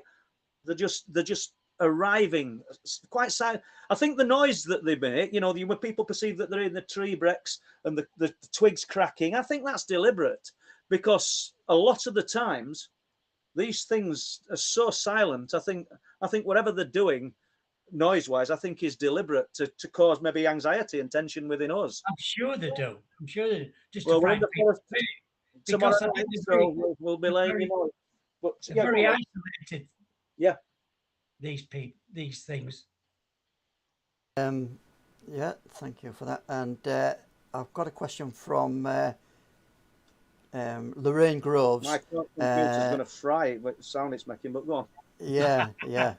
I think this is at this end as well. Do you both ever feel nervous when out alone in these secluded and wild places? So that's for both of you. No, in a word, not often. No, it's happened one morning. We'll go to Bob in a minute, but it's happened one morning when the animals were being killed, and I went into this little bit of woodland, and I heard an electronic voice, or it sounded like it could have been a walkie-talkie, and there are loads of bracken, so God knows what somebody had been in there. Can you remember when you got pulled back as well? That were in little bit of wood at Danes Dyke, yeah, and lifted camera up to take a picture, and something pulled me backwards. Daylight, my wife were with me. Didn't say out to her. Carried on walking down path. Probably gone another 10 minutes. Did it again. Pulled me back again. Yeah, I can remember, obviously, but I had forgot about that. So, but that weren't really frightening. That was strange. That was just, it was weird. Because I think we all try to find some kind of an analogy to a feeling or a sensation. And at first I said it was like car, you know, the dampers on your car when your boot goes up or your butt. Yeah. But it weren't. It was like two magnets opposing each other. It was like that kind of resistance that pulled me back. Why I think that, I don't know, but it was strange. But for me, people, I've gone there. I'm doing this most days at week for years and years and years, and I've got an handful of things to tell people. So it's not that every time I go out something happens, because that's not the case. If we went out tomorrow night, we're in. Bob's not coming, but we're off in Forest tomorrow. We'll be in all night. I don't know whether we'll be doing it next day, but chances are we'll be coming out at Forest and nothing will have happened. I'll be telling you next week if it does. Right, Bob, it's down to Bob. Go on, Les, hit him with another question. Yeah, right, okay. Well, Nick has kindly sent us another photograph, and I'm just going to give people a quick peek at this one. It's just an overview of the military base from the sky, and it gives you really a fascinating insight into how big these cliffs are, and it shows you where the military base is. So I'm just going to put that on the screen now for people so they can see that. And thanks for sending the photo across, Nick. And yeah, it shows you how remote this place is. It shows you how probably much of the military base is hidden underground, because there's only a few air vents above ground still. And it shows you how high are the cliffs, 400 feet, Paul? They're not, but at Speeton, probably a mile down, 3/4 mile down, the 420. That'll be a little bit. It's probably about 300. Yeah, about 300 feet. Yeah. But usually, so that shows you. If me and Paul go up there, it doesn't bother me at all. I'm not frightened at all. I'm hoping for something to happen or something we can see, so we can talk about it. Yeah, they say be careful what you wish for, don't they? But I'm not saying, yeah, exactly. You don't want to wish too much, because if something does come, if we come face to face with the werewolf, what are we going to do? It's okay. It's strange. Okay, thanks. Nickname is asking, has anyone remote viewed the property? I don't know whether it means your property or anywhere, or North Yorkshire. So, well, a friend of mine called Jennifer Fuller, she owns a radio station. She's remote viewed out into the sea and says there's a base, an alien base below there in the sea, out at sea. And she said it, and the show was on last night. I never mentioned out about the base in the sea, and Kimler says to me, oh, I've just got to tell you this, but there's an alien base out at sea. Now, Jennifer's never told her this about this. She just told me about it. So two people have said it now, and they both can remote view. So it's just strange, but two people have said it now. Well, Uh, I'm sort of open.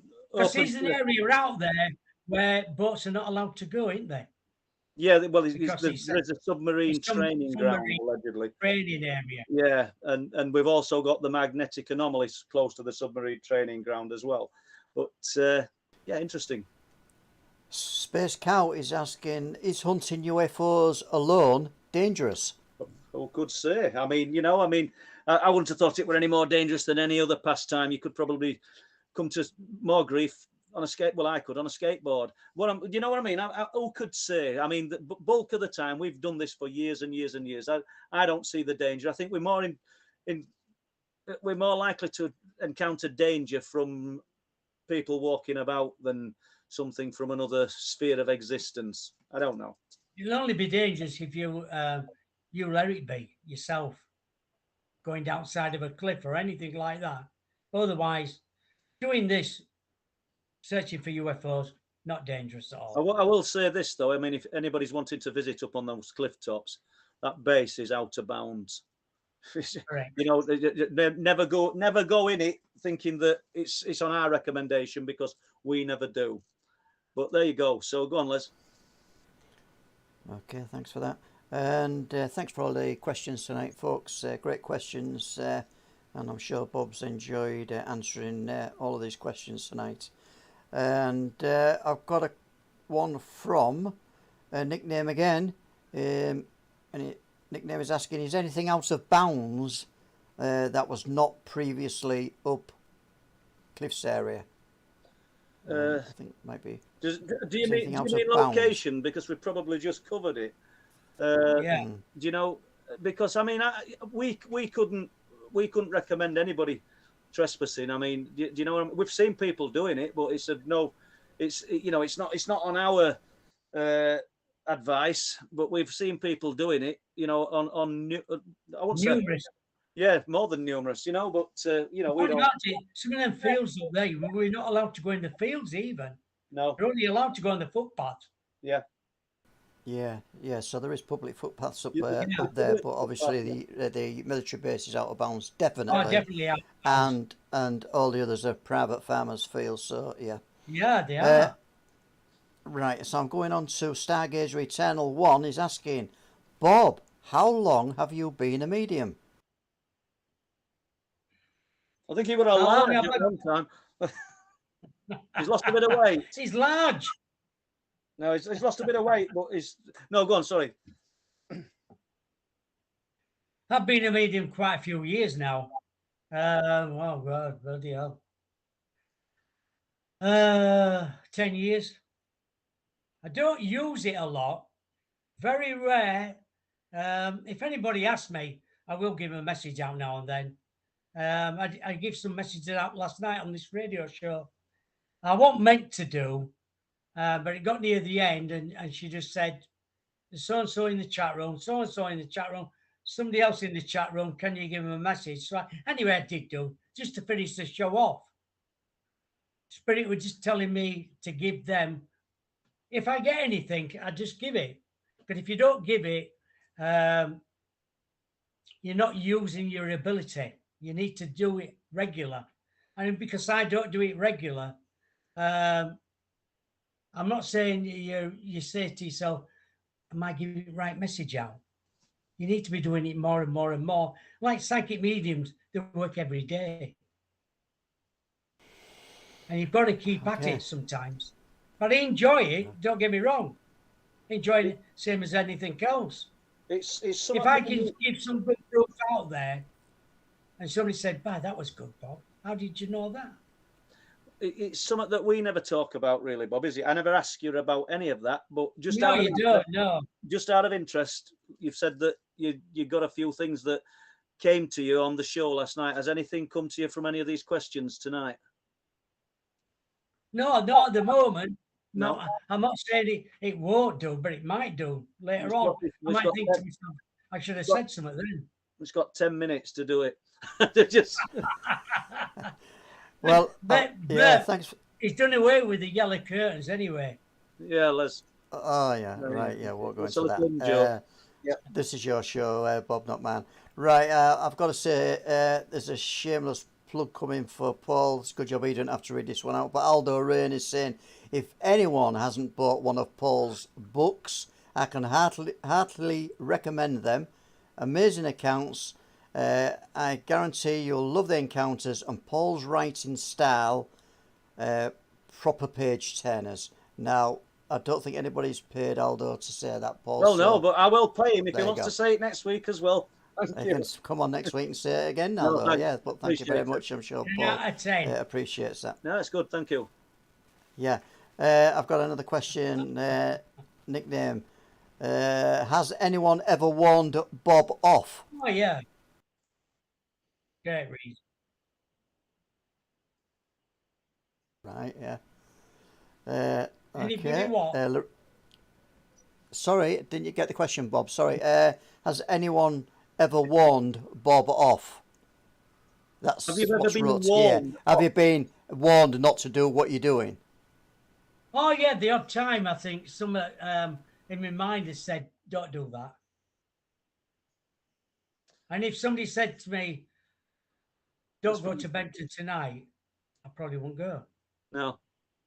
No, well. Okay, then Probably. that's here's a good question from Lorraine Groves. What pieces of equipment do you always take, or that you always want to take? I guess up on Southampton Cliffs. I guess she's talking about. Well, for myself, I mean, I take far too much. I've got a bag packed in a rucksack now.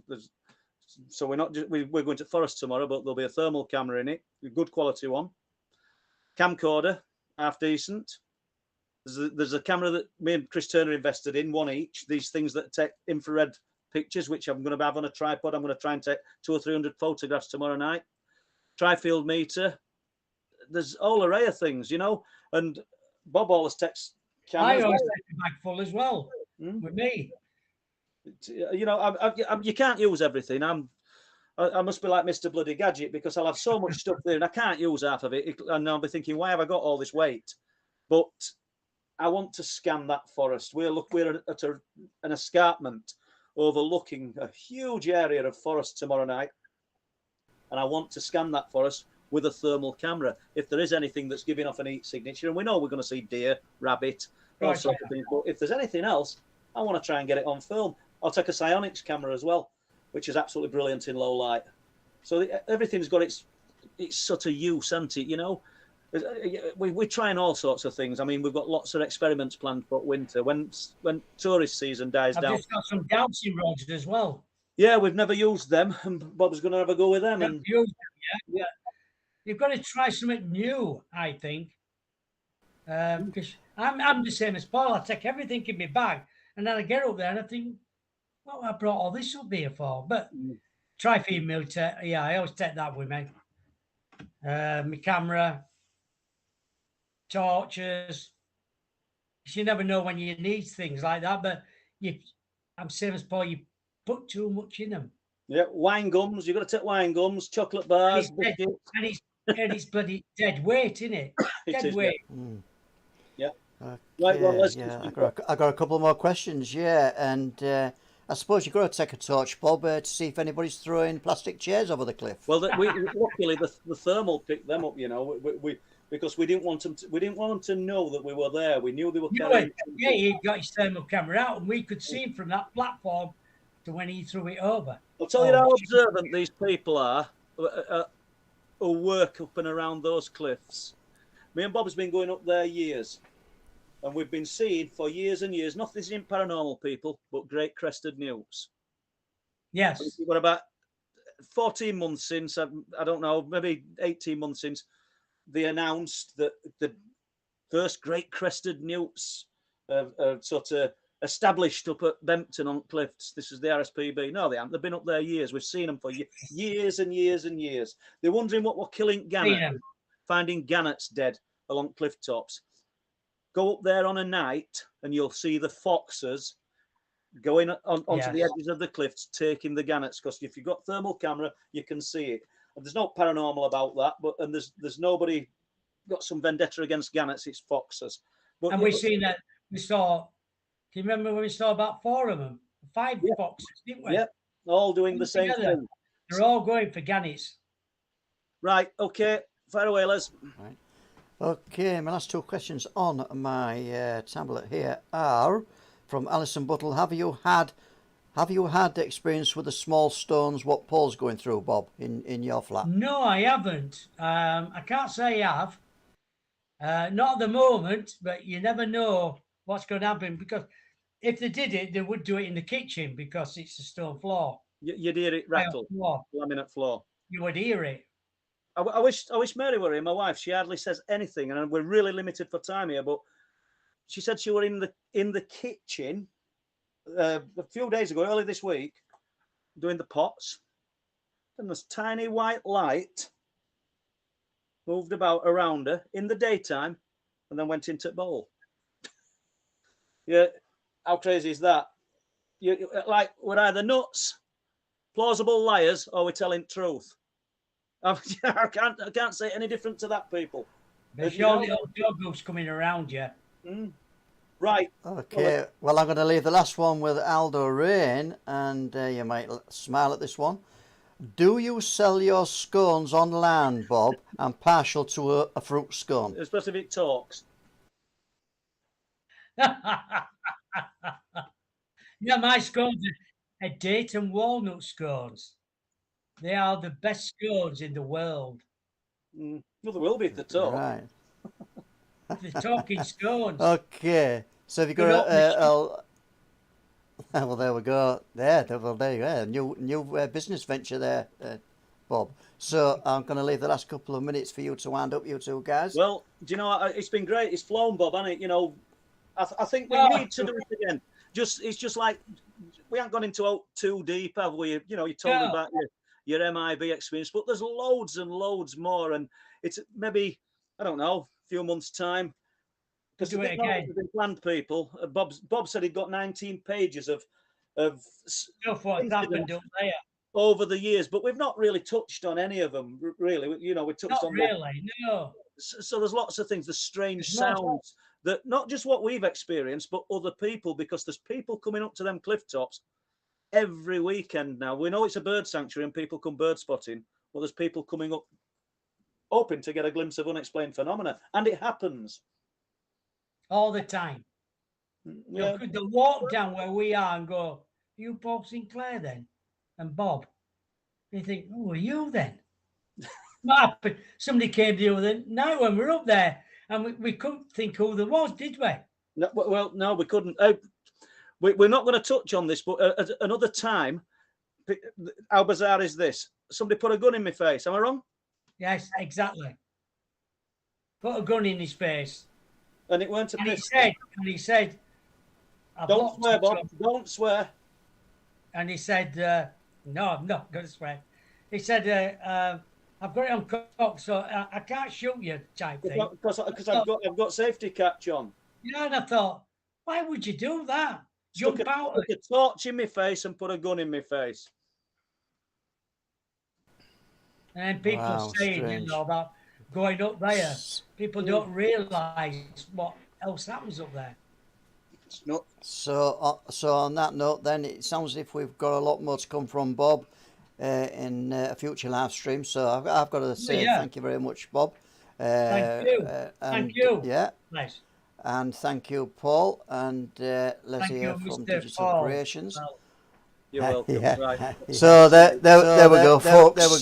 Great night tonight, great stream. We do have a stream next week. Now, for the life of me, I can't think who it is, but Paul will probably tell me. You will know. You will know very soon, yeah. So, you enjoyed it all. Thanks for the super chat. Thanks for all your support. Thanks for everybody for coming on to the stream. And as I say, we'll see you next week. You like this. Bye. Bye.